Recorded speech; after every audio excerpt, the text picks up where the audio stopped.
Olá, turma querida. Vamos dar continuidade às nossas aulas, hoje com a aula de número 5. E nesta aula, a minha fala, ela vai se basear na obra do Antônio Porro, O Povo das Águas, especialmente no capítulo 1, Os Povos da Amazônia à Chegada dos Europeus, né? E espero que a gente possa então fazer uma ponte com os textos trabalhados nas aulas anteriores, né? Sobretudo na questão que tratamos sobre as sociedades complexas na Amazônia, porque o Porro ele vai utilizar as fontes daqueles personagens que estavam presentes nas expedições que desceram o Rio Amazonas, que registraram, que viram dentro das suas embarcações, né, registraram aspectos desses povos. E o Porro então vai nessas fontes justamente para tentar traçar um panorama cultural e social desses povos que viveram às margens do Rio Amazonas.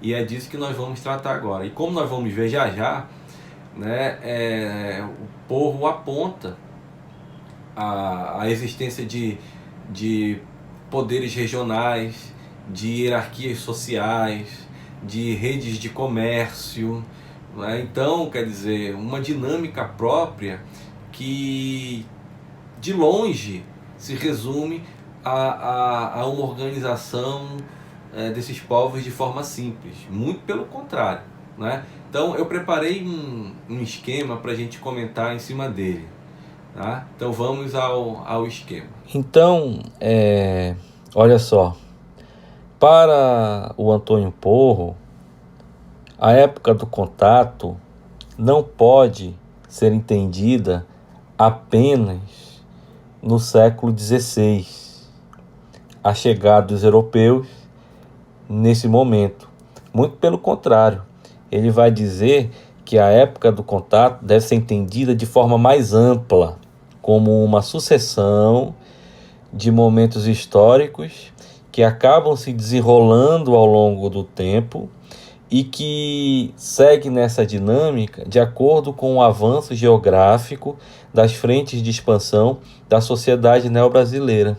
Ou seja, ele considera momentos de contato ao longo do tempo, ao longo dos séculos, né? Começando pelos baixos rios e atingindo outros rios, por exemplo, como Jutaí, ao longo do século XVIII, mas também sociedades que antes não tiveram contato a ponto de se desestruturarem, mas que com o avanço da sociedade neobrasileira, por exemplo, no século XIX ou no século XX, esse contato vai ficando mais intenso e você tem uma série de problemas acarretados a partir daí, em geral para os povos indígenas, né? Não sem resistência destes. Então, ele entende a época do contato a partir disso, né?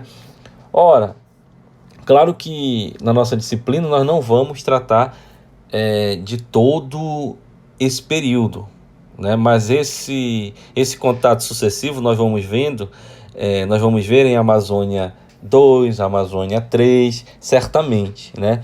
E talvez em uma disciplina específica chamada História Indígena e do Indigenismo no Brasil. Mas o que nós vamos aqui tratar é acerca do antigo modo de vida das tribos do Rio Amazonas. E aqui, reforço, vamos pensar nos textos anteriores que nós apresentamos aqui. Sobretudo toda a discussão acerca da complexidade das sociedades indígenas que aqui existiam antes da chegada dos europeus. Porque no momento do contato, sobretudo, os registros deixados por Cavarral, por Acunha e outros que estavam presentes nas expedições de Orellana, de Pedro Teixeira, mas também outras expedições, registraram vários aspectos dos povos que habitavam as margens do Rio Amazonas. E é disso que esse livro do Porro vai tratar no capítulo 1, né, chamado Os Povos da Amazônia Chegados Europeus. Então, como é que era esse modo de vida das tribos do Rio Amazonas com base nesses registros?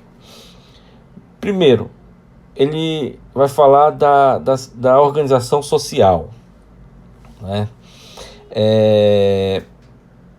Temos aí um poder político supralocal, ou seja, um chefe indígena com uma influência regional sobre os demais chefes da tribo naquela região, né? Nós podemos ver esse poder político supralocal, por exemplo, e as fontes, os cronistas, no caso do século XVI e também do século XVII, apontam isso.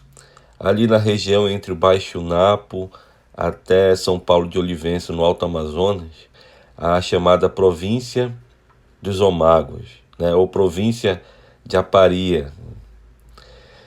Mas além do poder político supralocal, nós temos também as linhagens estruturadas hierarquicamente e circunscritas a territórios específicos. Um exemplo claro disso são os Iruris no Baixo Amazônia, no Baixo Amazonas, melhor dizendo. Lá você tem, né, essa hierarquia social.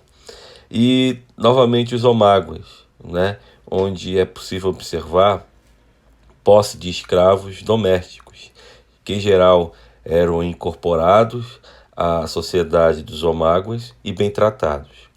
Veja, escravos aqui totalmente diferente dos escravos já naquele contexto de tráfico, né? de mercadoria pertencente a uma pessoa. Tá?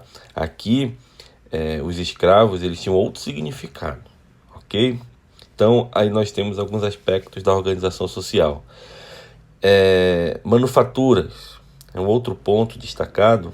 Olha só, se nós pegarmos lá os Omáguas novamente, do Alto Amazonas, lá havia algodão. Esse algodão ele era cultivado, fiado e tecido no Alto Amazonas.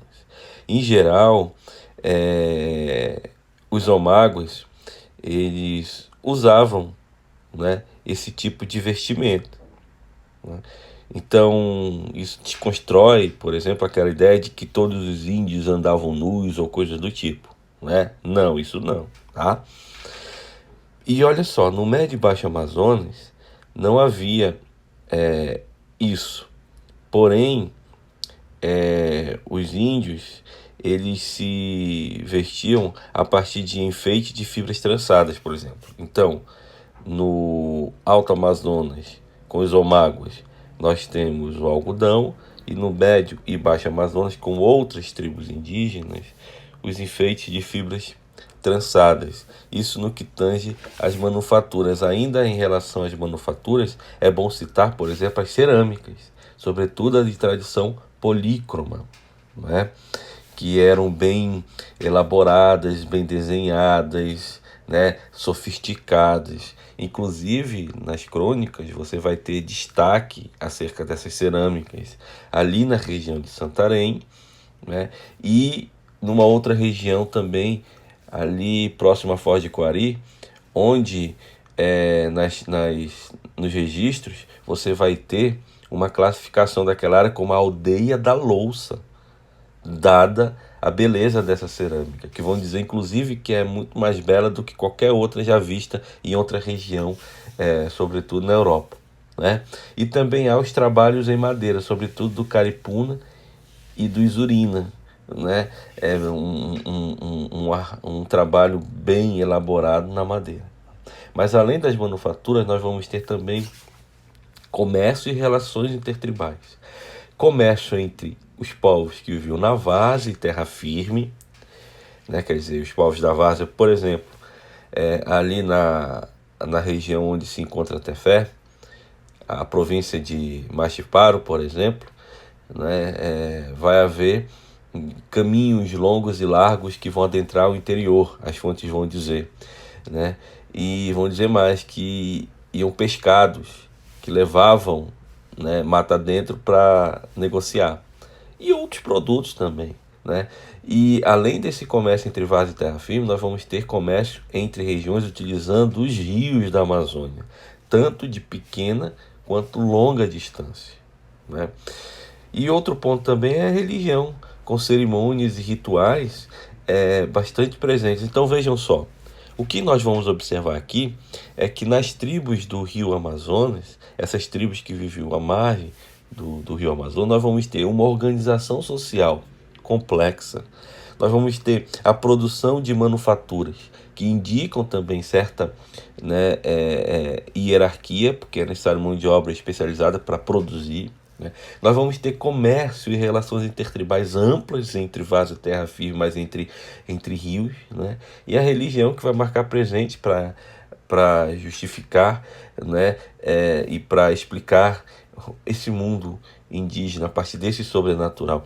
Então, veja só, se nós pegarmos esse ponto e observarmos textos anteriores acerca dos modelos de desenvolvimento cultural para a Amazônia produzidos, elaborados pelos arqueólogos, nós vamos perceber que as fontes e esses modelos, sobretudo aqueles modelos que falam acerca da existência de sociedades complexas, eles acabam indo ao encontro, né? Eles se completam, né?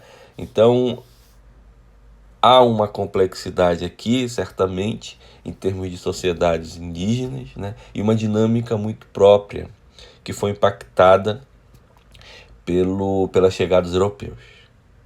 Pois bem, turma, deu para observar aí, né, em linhas gerais, como havia complexidade aqui na região. A obra do Porro, aqui tratamos aqui, demonstra isso, né? Então, quando os europeus chegam à região, eles encontram esse cenário, não é? Na próxima aula, nós vamos tratar das expedições espanholas e portuguesas na Amazônia, século XVI e XVII, sobretudo, não é? E vamos voltar a algumas questões que tratamos aqui. Tá? Então, até a nossa próxima aula.